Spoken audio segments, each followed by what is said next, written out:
Maybe.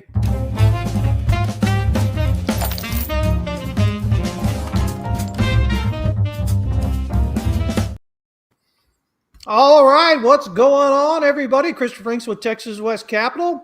Got our friends Andrew and Tillman here. Tillman's stepping up in the professional role today. You might notice, Arch Public CEO. You caught me off guard. I had a call before this. Sure, that's what it is. I figured he would have put Silverbug on there or something, you know.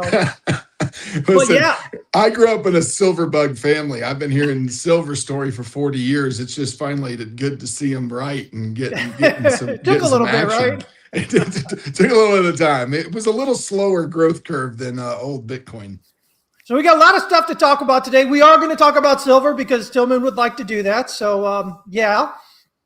We're going to talk about everything's been happening with Bitcoin. So Bitcoin's had a pretty big week here. Yesterday, ETF inflows recorded their biggest move. Gosh, I think it was since October or so, almost 800 million inflows, which I bet was not the biggest, by the way, which was kind of interesting, right? But still came in. We had Michael Saylor buying $1.25 billion worth of Bitcoin this past week, whatever it was there. We've got the Clarity Bill, which Andrew Parrish is such a big fan of. And so much more we're talking about here. So just jump into it, man. Just jump into it. What you guys want to talk about first? I think the Clarity thing is interesting because there's a sizable portion of crypto Twitter which thinks it's, you know, the end all be all, and when it finalizes, we're going to go significantly higher. I just think that's wrong on all accounts. I think there's a better than 50-50 chance that it doesn't get done here in 2026. If for no other reason than just political reasons, that Democrats want to hold it as a potential issue for the 2026 midterm elections.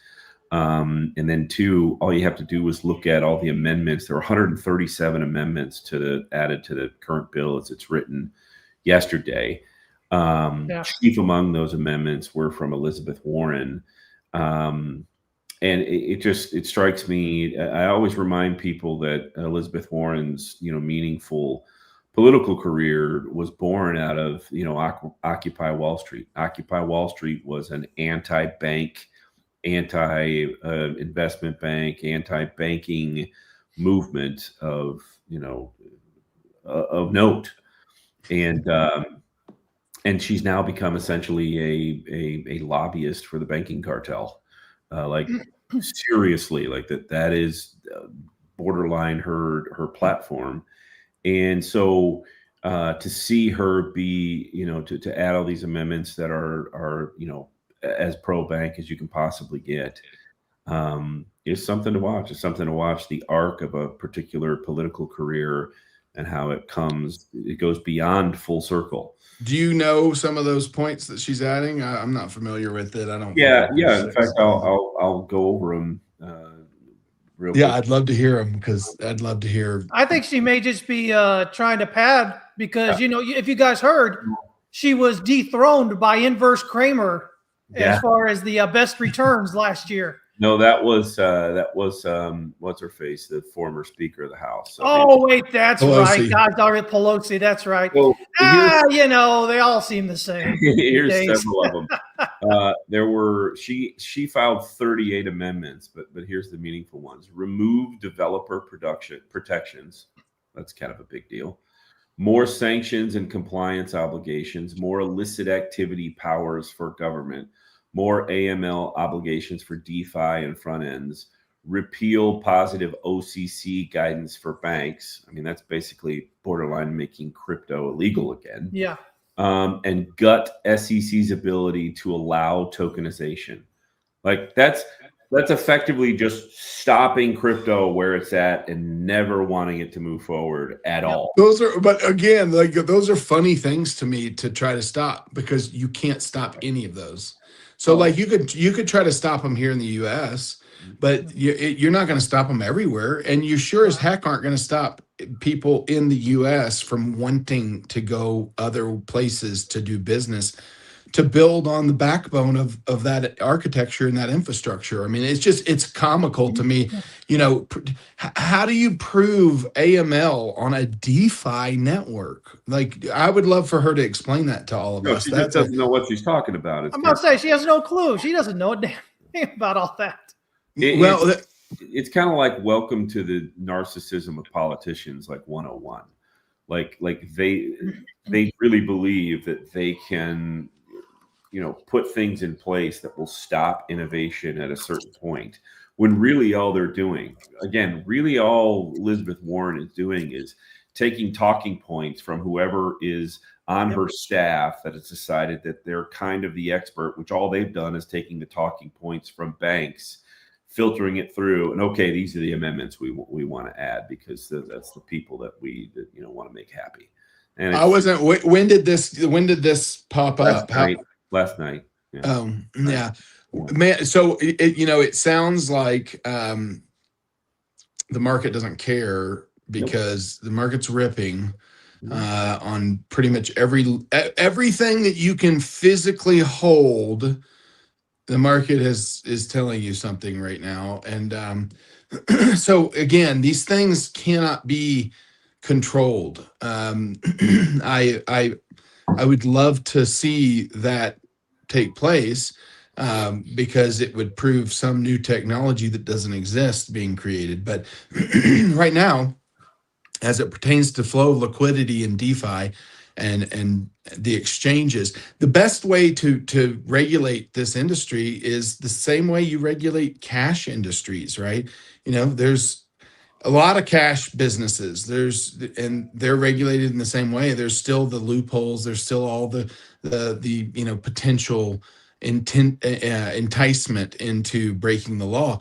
But that's really the same, unless somebody wants to bury a bunch of cash in the ground and never spend it. This all is a manufactured argument. There's no real substance here, because all of the same safety nets that are in place. Like, for example, let's just say you make gobs of money in DeFi, right? And do you want to spend it?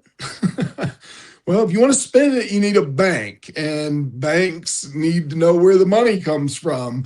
And all those same things happen in real life. It's no different than if you've ever filled out mortgage information. They want to know where your down payment's coming from. Yeah. They want to know whether it's like illicit funds that are being put towards a mortgage that now they're partnering with you on. So here's the point. It doesn't make any sense. To your point, Andrew, it just sounds like a bunch of speed bumps on the road of crypto that allow other players that aren't caught up to try to catch up. It's just slowing the progress down is the point. That's all. Well, I think through the lens of, all right, JP Morgan is bringing to the market its own stable coin. They've connected to Coinbase. And of course, they're going to be in the business of trying to kill, the yield bearing functions associated with stable coins, because they want to keep. Last quarter, JP Morgan made $25 billion in net interest. That's insanity. Yeah. So they want to protect that, right? I mean, they want to protect it. So they're coming at that protection of that revenue. It's like, keep your friends close, keep your enemies closer, right? So they're snuggling up to Coinbase because they don't want to lose customers to Coinbase at some point in this innovation evolution in a meaningful way. So let's connect to them and let's give people the optionality of going back and forth, and like we're buddies with Coinbase, but we're going to fight Coinbase's ability to offer yield on stable coins and other things that we don't offer, or they're going to offer a better version of. We're going to fight tooth and nail, behind the curtain over here. Well, they are going to do exactly what market makers do. They suppress the price from one side and they bid the price up from the other side until the equilibrium is met. That is what they do very, very well. And they're behind the curve and they're trying to catch up. And so if you slow down on one side and speed up on the other, you meet in the middle sooner than Well, otherwise. and that's how our government's designed, right? It's designed. I mean, for better or worse, the way it's designed actually makes it. You shouldn't be surprised that there's lobbyists out there, right?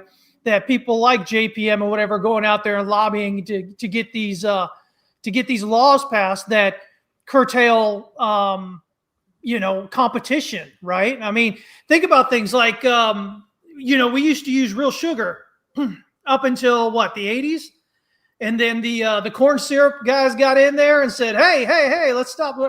And that's why the hell everything's made with corn syrup today, because they got in there and then they limited what you could do with sugar. Well, it was because corn was subsidized, making it a cheaper product, and people gravitate towards natural law. Cheap products entice higher profits. You're right, but it is systemic, is the point. And if you don't watch, we will have systemic problems. You there? Yeah, sorry. Okay. So a point of some data, right? I don't know if I mentioned this on this show a few weeks ago or Melker's show, but money market fund balances are at all-time highs. Yeah. They've reached all-time highs to the tune of almost $8 trillion, $7.7 trillion. So if you go and you take a look at what they're offering in terms of interest on those money market accounts at JP Morgan or Bank of America or wherever, it's not even a full percent, right? It's not even a full percent. And then what those the high net worth division, you get 3.5%. They're literally matching Coinbase's percentage right now. Right. But the percentage of people in the high net worth space are no, I'm just saying they're at Coinbase you could have a balance of $100 and you get 3.5%. Tillman said my last JPM bank statement said this. He's flexing up in here. No, that's not true. The point I'm making is in the aggregate, if you're at 1% that you're offering customers, and then you're being given, 3.5 to 4.5% from the Fed. That delta right there is where that $25 billion is coming from for JP Morgan. Well, and don't forget the multiplier on the delta. So you get 10 to 1 cash on your deposits. Yeah. So you get the delta on 10 to 1. It's leveraged deltas is what the point. Yeah. So again, this is the reason why I think the Clarity Act is just basically flushed.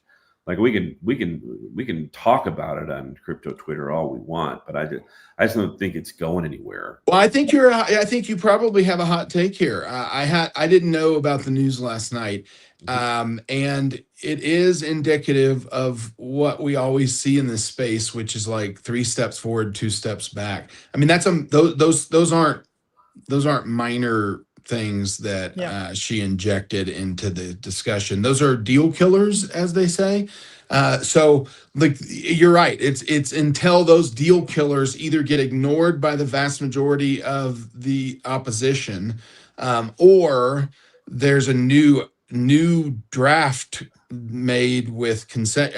You're right. I think that if that's their stance, there is no moving forward. We're too far apart, as they say. Yeah, their stance currently is all those things that I mentioned, plus the whole yield stuff, which, by the way, the bill as it currently stands is not allowing for yield for just holding cash in your account at Coinbase. Like if the bill were to pass tomorrow, Coinbase functionally would not be allowed to offer you holding. Well, I'm sure Brian's typing his response right now. So, my point is that it's the reason why I think it's dead is because one, that's where we're at on that. 2, Democrats because by the way, you need a bunch of Democrats to be able to pass this law with 60 votes. Have said there have to be provisions in here for politicians / basically Trump and his entire family to not be able to benefit from crypto. Well, that's not going to happen. So, and then now you've got the yield thing, right? So that's 3 strikes. Yeah, but how much support does her letter have in terms of there were 138 amendments. Those were just 37 of hers. Those were the worst of the 37 of hers. So again, we were able to get the Genius Act through, which has to do with stablecoins. So if clarity doesn't happen, then we continue as is with Coinbase offering that yield and everybody else offering that yield. So it's hard for me to understand why there's a portion of our industry that's clamoring for this clarity thing when it's not. It's politicians and bills. It's always the opposite of what it even says the bill is. It's not going to be clarity. It's going to be a mishmash of stupidity, which somehow lessens the innovative opportunity associated with crypto. I mean, here's what I think it is. It's showing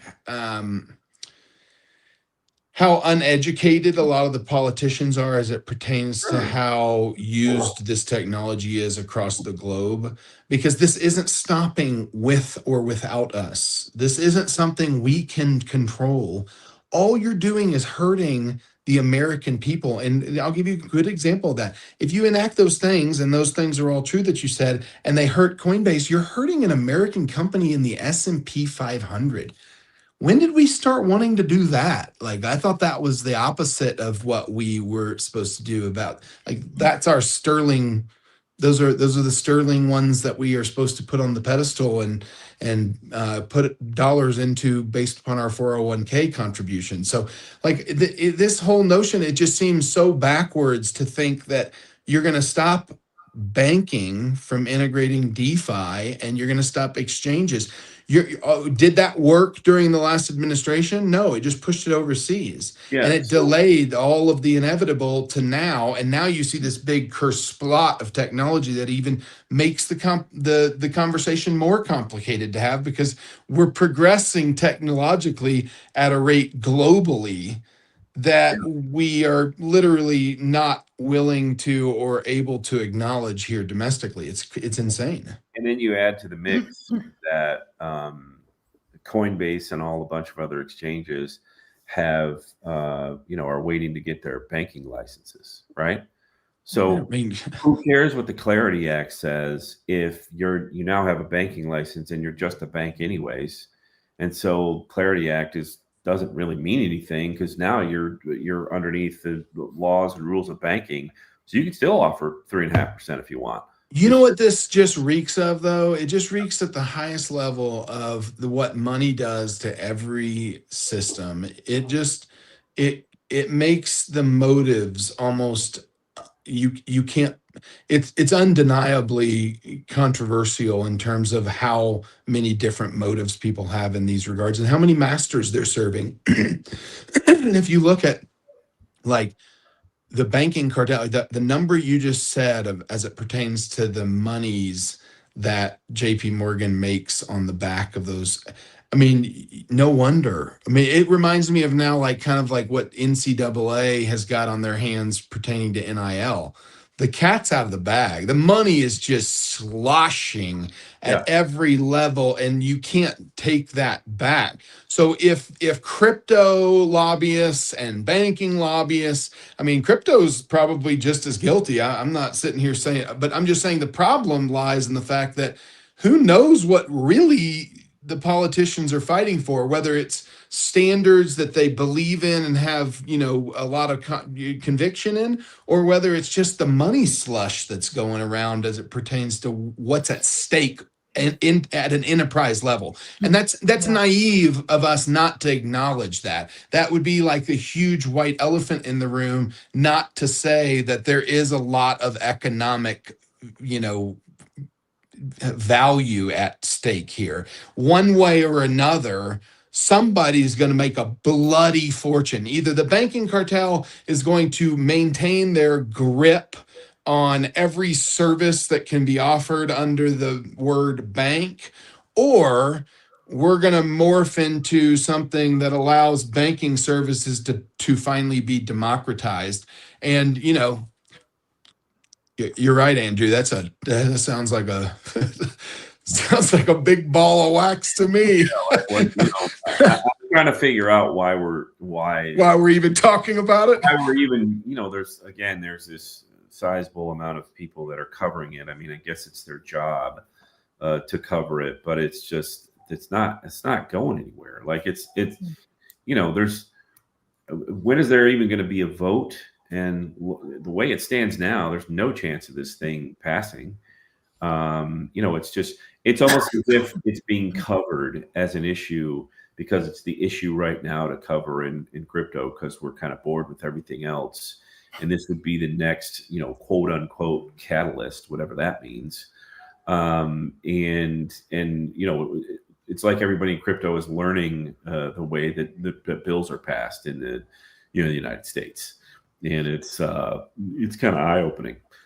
Because the way that it's passed is not something that people enjoy, not at all. Yeah, I've been waiting 40 years for the silver market to do what it's doing right now, based upon kind of the manipulation. It's the same conversation. You talk to any silver bug that's an old timer, and they will talk like a crypto bug.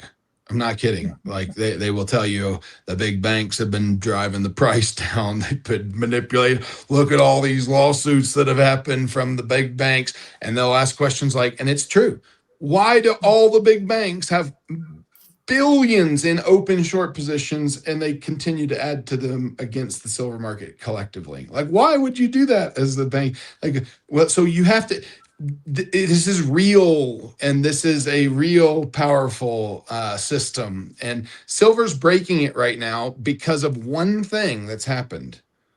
China said, you can't ship silver out of our country anymore. So the global arbitrage loop has been fractured. And what would accelerate that more is if the US said silver is illegal to own in the US. What would that do? It would drive all the silver over to China, and they would control the market forever and ever for the very long foreseeable future.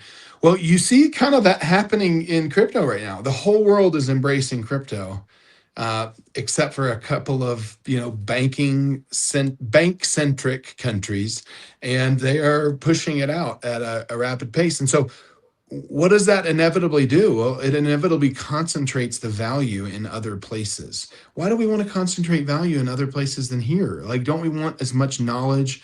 I mean, JP Morgan's cozying up to Coinbase.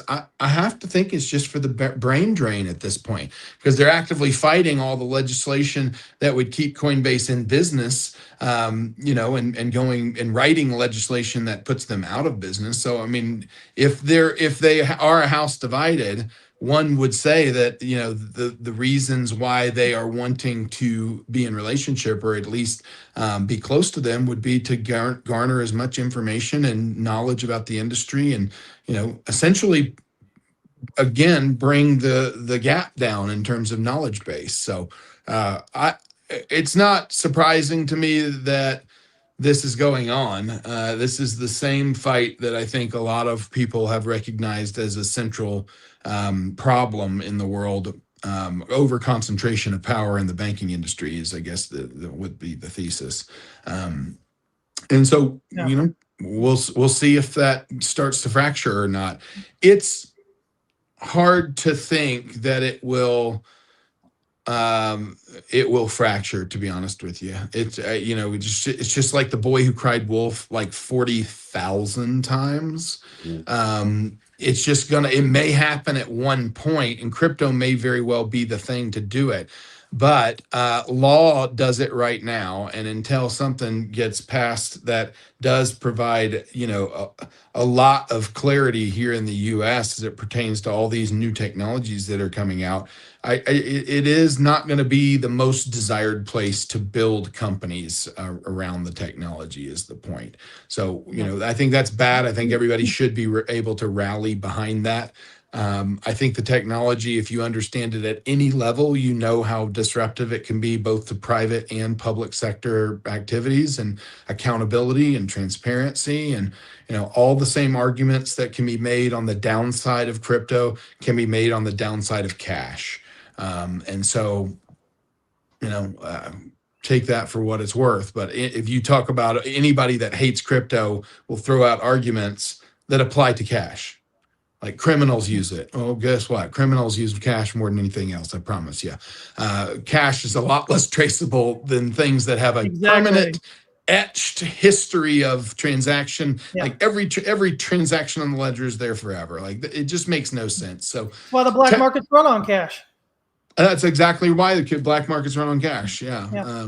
So yeah, I think, politicians will get it wrong and for a lot longer than we ever anticipate. And like my grandfather used to say, or my dad used to say, the wheels of justice grind slowly. So, Well, so let's move over here to Bitcoin, man. So Bitcoin, people are going to want to hear about that. We broke out above the range here. We're breaking out. We broke out yesterday. We're still pushing up today. Again, as I mentioned at the beginning of the show there, we had $700 and somewhat million worth of inflows yesterday. Fidelity was the big bringer in, and they did over the last, I think it was last 2 days, they put in something like 600 million in. IBIT came in at 100 and somewhat million yesterday. But yeah, so 700 million, right? Yeah, okay. I had to think about my number there. But yeah, so I mean, this is the biggest inflow we've had with ETFs. And now ETFs, I mean, there was a $695 million inflow, I believe, about a week ago. So since the beginning of the year, we've had some big days coming in with the ETFs, and we've had some outflows and whatnot. But this is the biggest day coming in since about October. And that's coinciding with this breakout higher here. Right. Do it. No, it's not surprising. So you have a huge couple of inflows, and shocker, the price goes up by a meaningful amount. I think we're up about 8% year to date on Bitcoin's price. And so, I think we're in for a really, really solid year with Bitcoin overall. Now, again, what does solid mean versus different versions of Bitcoin over the years that we've lived through? We end up 40 to 60%. That's an extraordinary year for any asset or asset class. And if that happens, then we're in 110, 120 in that space. Maybe we blip above all-time highs and then end the year at whatever. So listen, I said last time before we started the show, I'm like, I could just say kind of what the reality is with Bitcoin and just crypto overall. Just basically run by ETF inflows or outflows. That makes for a boring show for the rest of the time that we ever do the show, but it's fairly true. But it's also the same. The reality is that that's a very, very, very, very good thing, because what has happened to overall capital markets since the advent and the embrace of ETFs over the past 10 to 12 years, it just looks like this. It just looks like this because ETF buyers, are simply buying, and they very, very rarely sell.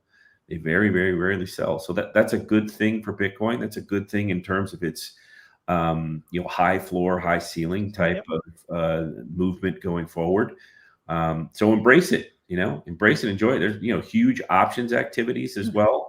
Connected to IBIT and Bitcoin, like huge numbers. Again, that's playing a role as well, and will play a bigger and bigger role going forward. So it's, everything that we've said would happen with Bitcoin over the last almost 2 years has happened. It's happened faster than we thought it would, and that will continue. So it's just a question of, on any given week, what's the new interesting thing that's happened. And we'll see. We've stopped talking about the amount of crypto ETFs that happen nearly every other day, right? I think Bitwise just, finalized and got approved and is now trading yesterday or today, Chainlink, their Chainlink spot ETF. So the amount of capital that will go into crypto via ETFs it's not going to slow down for a while, because it's a brand new asset class. And when people go to look at the asset class over 2, 3, and 4 year period, they're like, whoa, this is significant. I probably should put some money there. And that will continue to happen, let's call it for the next 18 months. Now, after 18 months, then the asset class is going to kind of stand on its own, right? It's not about, hey, this is new and interesting, let me put 2% in there. Now it's about, does that 2% turn into 8% because there's value and utility and innovation and change that's happening that people find compelling and reasons to own more of it. So that'll be, where we're going to be in 18. Yeah.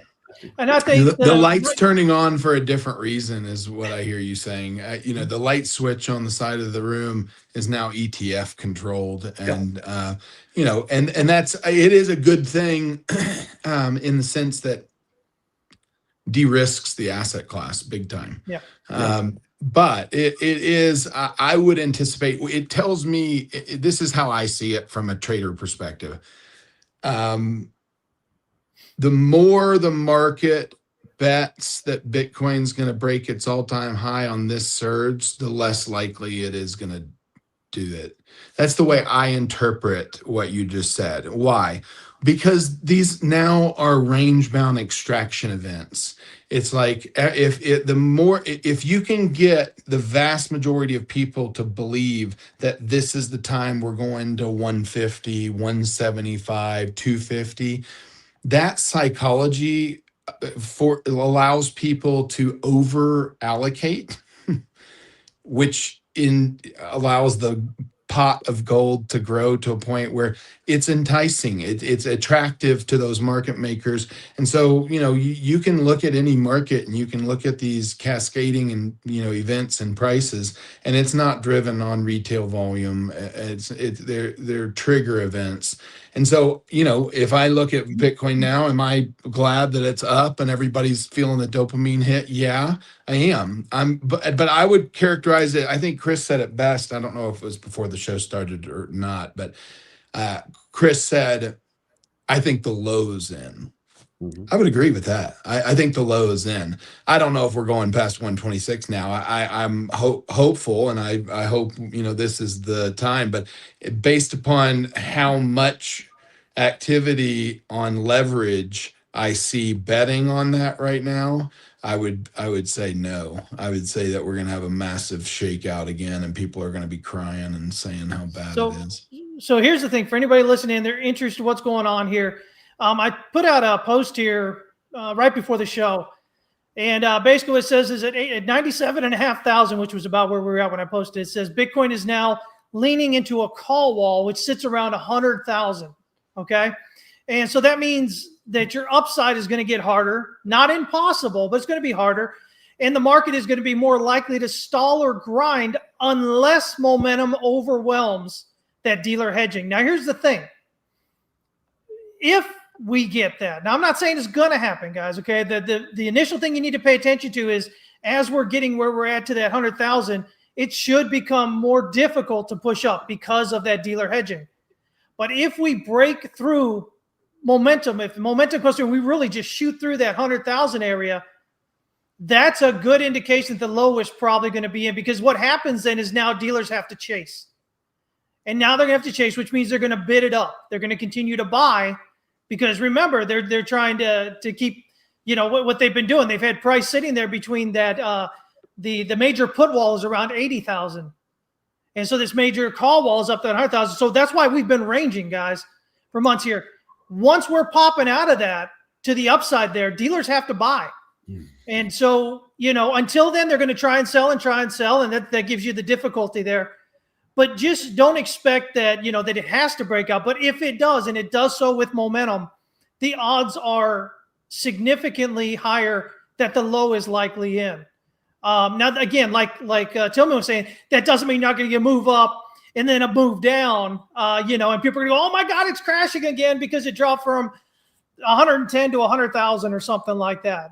Things Andrew used to talk about a lot before we got up to that 100,000 there. Well, these are nothing in percentage moves compared to what we've seen in Bitcoin in the past, to your point. I mean, think about what this percent, think about how excited everybody is right now and how small of a percentage move. What'd you say? It was up 8% this year to date? Yeah. This year, yeah. We've seen almost 0.5% a day. My point is if you've been in crypto, specifically Bitcoin, since as long as I have, we've had 40% days. It's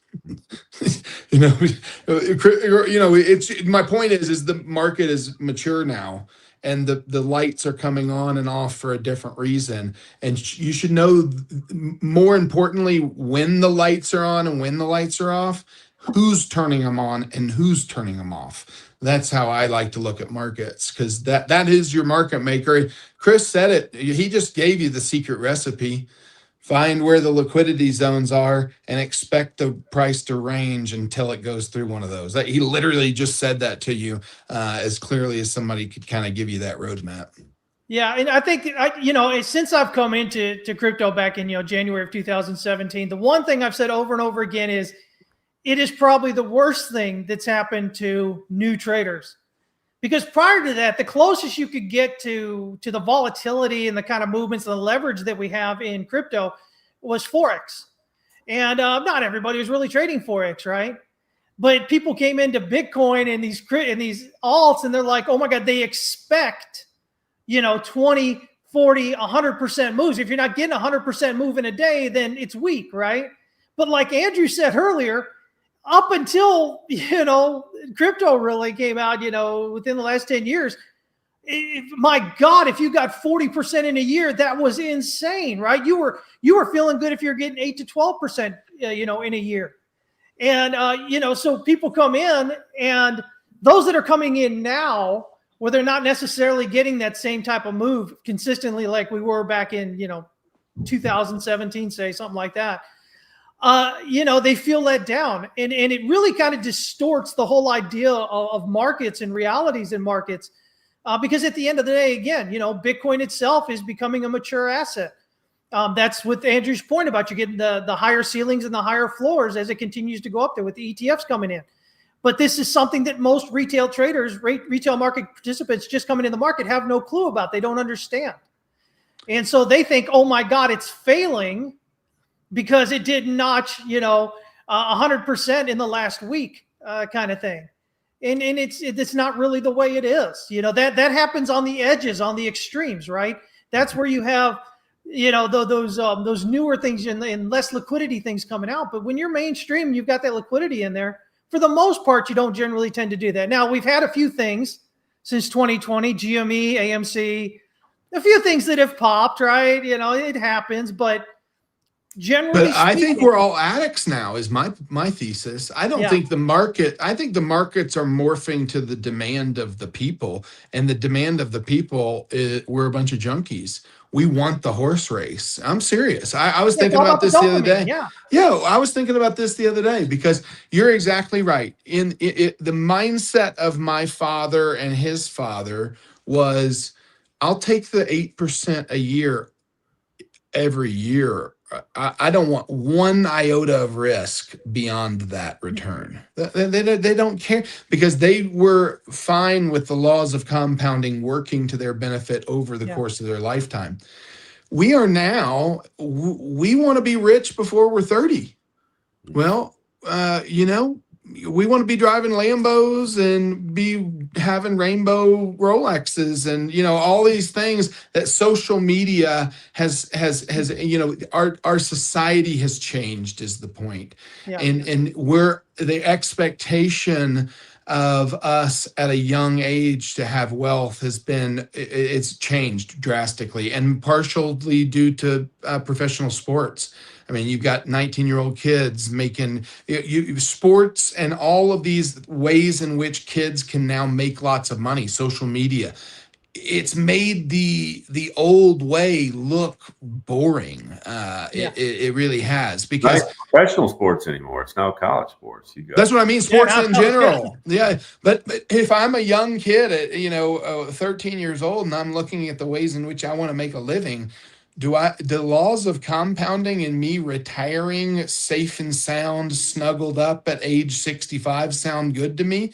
Heck no. I'm risking everything 100 times over before I'm 30 to try to hit the lick and ride off into the sunset as one of the guys. You see what I'm saying? So I just think the markets are now having to respond, and some of the archaic traditional exchanges and financial institutions are having a hard time with that notion, and are looking at it as it's irresponsible. Well, it is.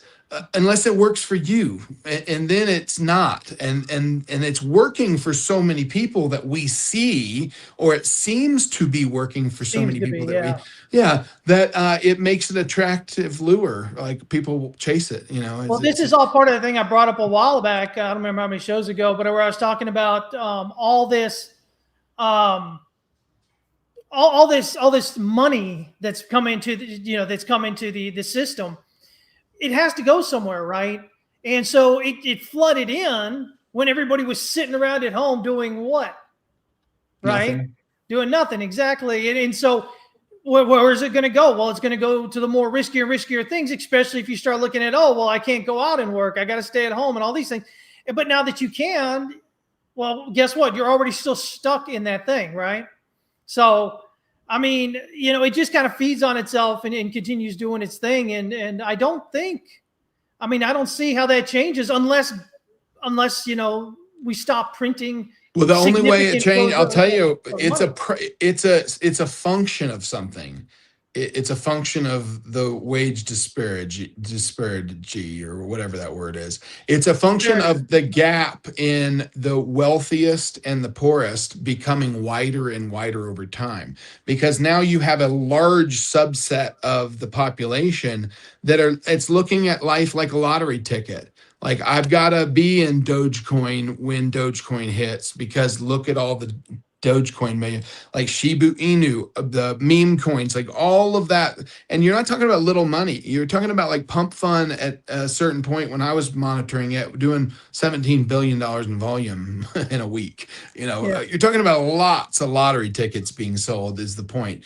And that's indicative of a society that wants the hit of dopamine, and that's not going to change. I don't think that you're going to put that cat back in the bag. I think that the middle class has been somewhat fractured, and until we rebuild that, a middle class existence sounds really nice, but when when you don't look at that as having very high of odds of you being able to achieve it, you've got to look elsewhere, right? You've got to look for the big hit. And crypto has been that for a lot of people. I mean, I know a lot of people that have made insane amounts of money on the stupidest projects you could possibly imagine. Well, that is attractive to a large portion of the population, but it's also now becoming the very liquidity that's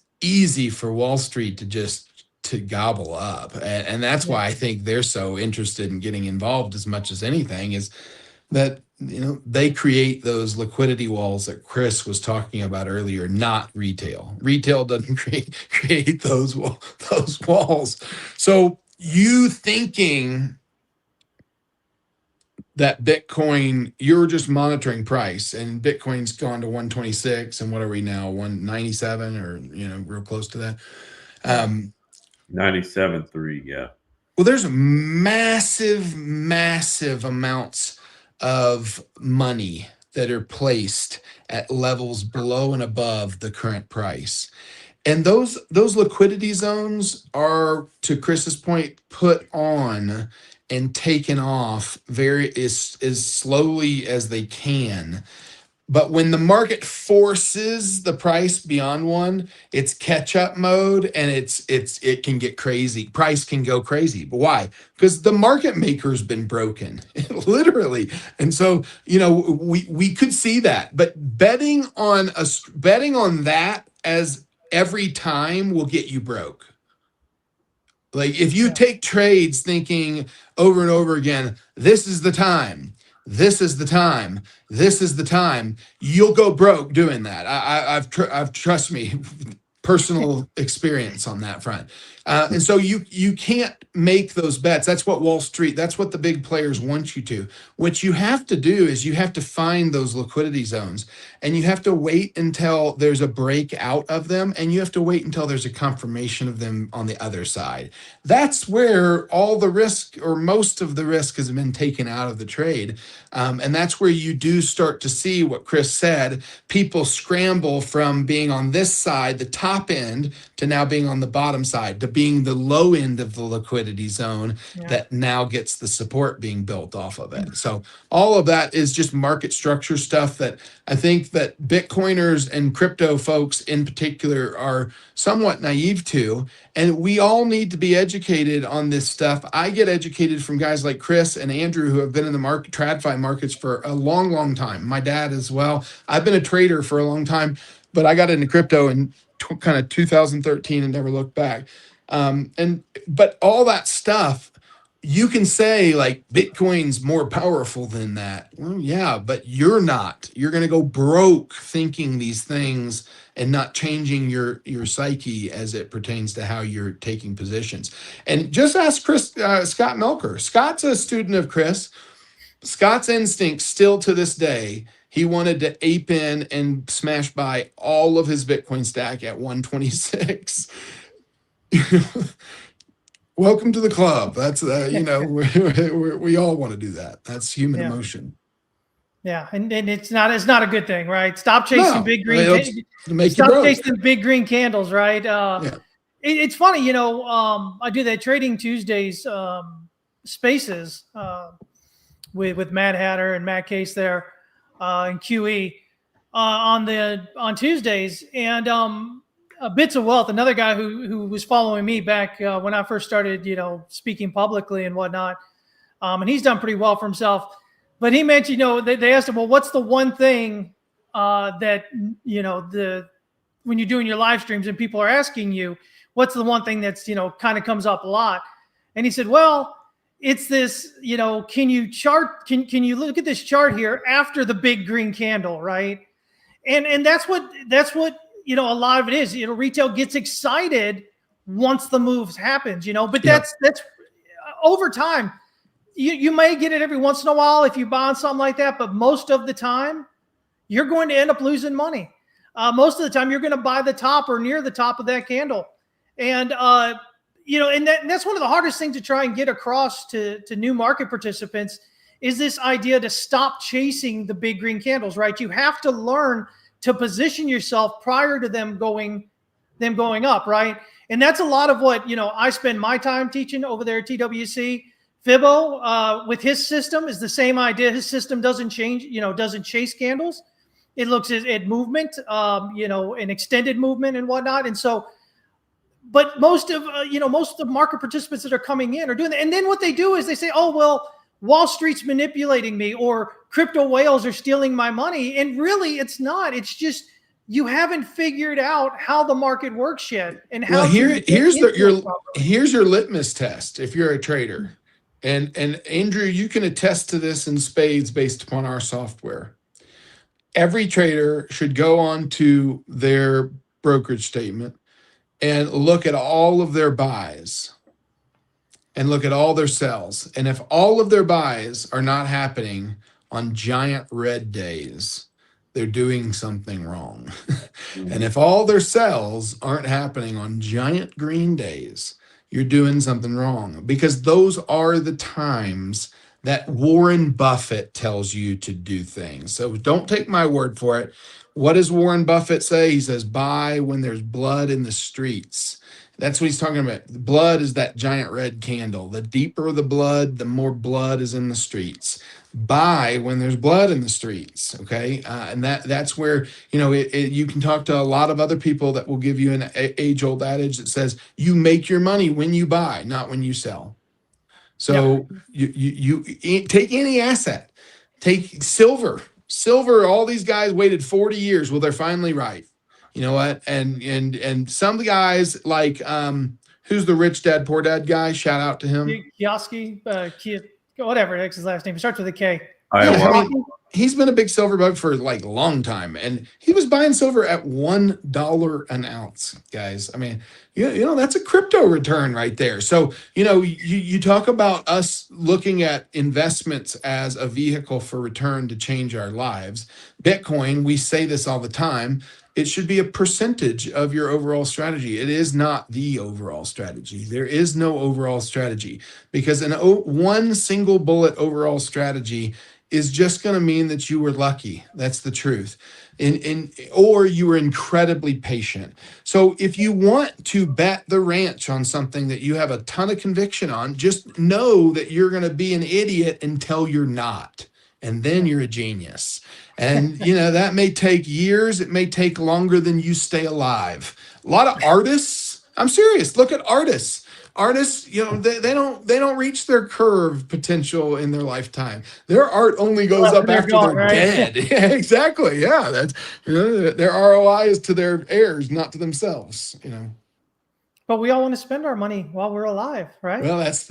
I think we're in the society of Lambos and rainbows. So it's. Oh man. So yeah. So here we are, midway through the week. We're about midway through the month, I guess, right? First month, January 14th. Yeah. First month of the year here. So I guess you guys are both kind of expecting overall markets to continue higher this year. Yeah. Well, if you're saying overall markets, the answer to that is yes. I don't see a world where we're having a meaningful downturn in traditional markets. I don't see that. In general, I haven't seen a year where Bitcoin's been down and then it's down again for a second year in a row. That's never happened. So I would assume that Bitcoin and crypto would do reasonably well this year. Now, what does that mean? I find it interesting. I know we all make fun of Jim Cramer, but he was a really, really successful hedge fund starter, entrepreneur, and trader, and was the same at Goldman. So he knows a little bit about markets. It reminds me of he used to say on his show all the time, probably still does, is that there's always a bull market somewhere. Yeah. And that's absolutely true. It's also true in even sort of micro niche markets like the crypto market. Like for some reason, I followed certain projects and tokens because I like the story of that particular team. Whether it's Tillman's heard me talk for years about Numerai. Well, there's another one that I followed, which is the Venice project by Eric Voorhees, which is a token associated with the AI that him and his team have built, and there's some functionality there and all that stuff. Well, I looked at it. It was at some point it was at I don't know, $14-17 back when everything was kind of gangbusters 9-12 months ago. And then it came back, and I remember seeing it at 97 cents or something, maybe 3 or 4 weeks ago. Well, now it's at $3.14, right? So there's always a bull market somewhere. It's just a question of, can you find it? Is it sustainable? Does the story make sense? It's like silver, right? There's meaningful bull market in commodities over the past 14 months. And whether you like it or not, you can't object to it. You can't deny it. It's your problem if you think it's dumb. Don't be an evangelist when you're trying to make money. That's not the way to go about it. It's go to where the flows are, and when you see something, see a movement start to happen, it's usually better to get involved than to just nitpick at it for whatever reason your particular community wants to nitpick at it. So yeah. I will add to Andrew's. I think that's sage wisdom. I will say that ultimately you're making bets on things in your life. Investments are bets, right? You're going, hey, I'm going to put money in this bet. I'm going to put money in this bet. Concentration risk is a real thing. And what I said earlier about you being stupid or being called an idiot until you aren't, and then you're a genius, the more concentrated your bet is, the more likely it is that you're going to wait a long time. And so the bulletproof way that rich people have done it throughout time is through diversification. Find 5 things that you really are passionate about that don't move together. Silver, Bitcoin, Ethereum, whatever. You put those on a list. You divide your investment capital up amongst those. And then you ask yourself, is this the time to buy those? Are these have had lots of big green candles, or are these had lots of red candles? And if the ones that have had lots of red candles, you allocate capital to. You wait until they have a bunch of green candles. You rotate that money into something that's had lots of red candles. And then guess what? You're participating in that found bull market all the time, because there's something that's a bull market all the time. So if you diversify across asset classes, you get to ride the bull wave. Now, you don't get to ride it like you would if you had bet the ranch on that one thing, but you also are always on the bull. And that's the point of investing, is if you're catching disproportionate returns against even 20% of your allocated capital, it's meaningful. I mean, if you take, for example, let's just take silver. It's a boring asset, didn't move forever, but let's just say you were one of the silver bugs and you did this strategy 2, 4, 5 years ago. You allocated 20% of your capital to silver. Well, that 20% is now 100%. You're 5x up. What's your starting capital at that point? Now you have in silver by itself. And if you had done that with 4 other things, you're just waiting for those other things to pop. So to Andrew's point, the real systemic risk that you run in those types of passion projects is you have to be realistic with yourself about the likelihood of them going extinct. Because if they don't go extinct, it's just a matter of waiting, right? It's just like, when's the next cycle going to drive the price up? And we've seen that with some of the stupidest crypto projects that we've ever seen, like Litecoin. Litecoin's still around, and it's still making people lots of money that are, patient and waiting for that cycle. So, Patience. hey, I've got to jump on another call. I hate to be this abrupt in leaving, but it's been fun. All right, Tillman, take care. We'll see you next week, man. See you. Bye. But yeah, so I mean, at the end of the day, concentration has its risk, and the risk is that whatever you're concentrating into could go to zero, right? Mm-hmm. Diversification kind of protects you against that, but it's like I think you just have to be smart about it.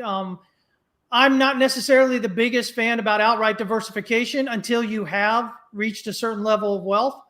I think, it takes more concentration than diversification to get you there, to get you to that point where you want to be.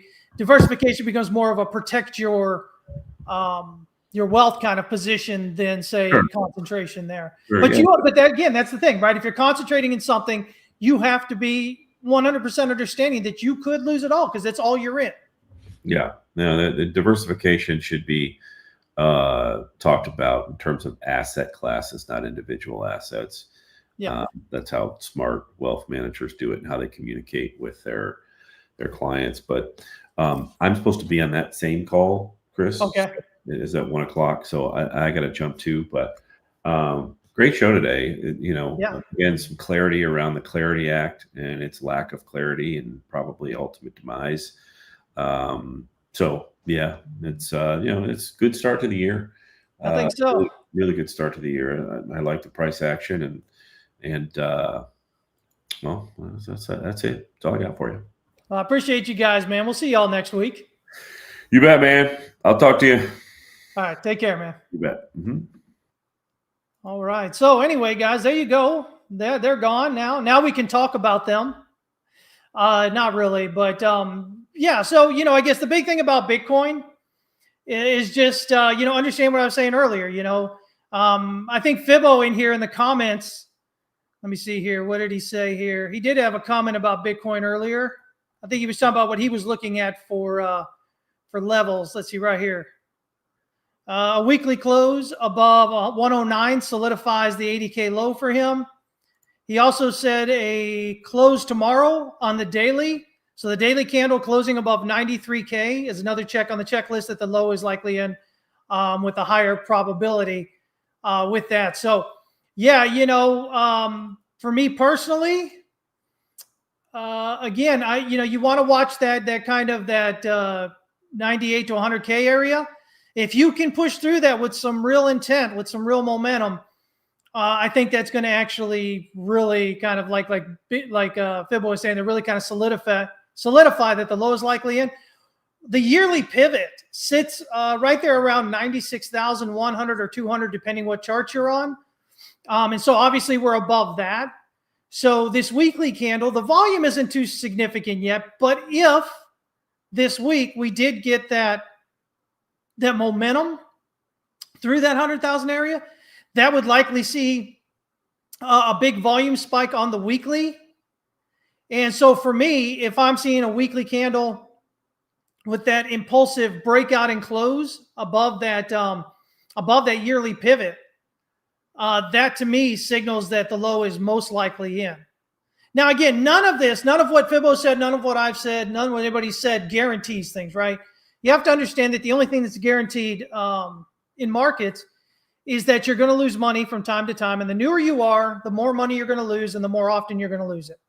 Because the newer you are, the less you understand about markets, the more you probably don't understand anything about proper risk management and more, and don't use it, and all those other things. But that's really the only guarantees you have in trading, guys, and you have participating in markets.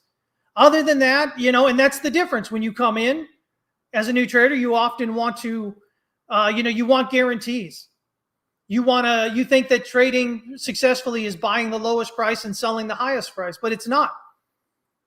It's about getting in when the trend is in your favor and riding it for a while and taking profit, right? So you have two jobs as a trader. One, use proper risk management every time. Two, lock in profits consistently. If you can do those two things, the odds are greatly in your favor that you're going to become a consistently profitable trader over time.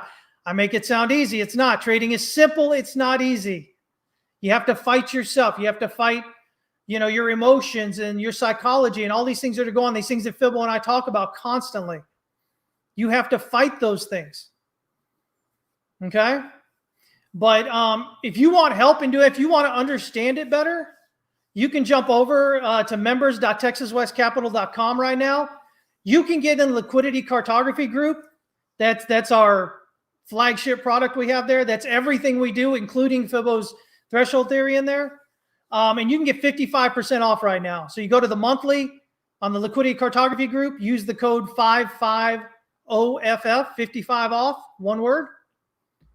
And you can get in there for 50% off on the monthly on that.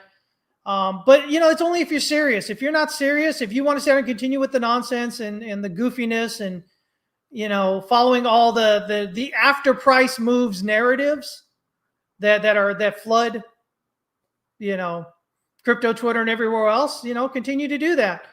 Good luck. The odds are very much against you. I did some research recently that says if you're trying to learn to trade on your own, you have basically a 1 to 5% chance of actually becoming successful that way.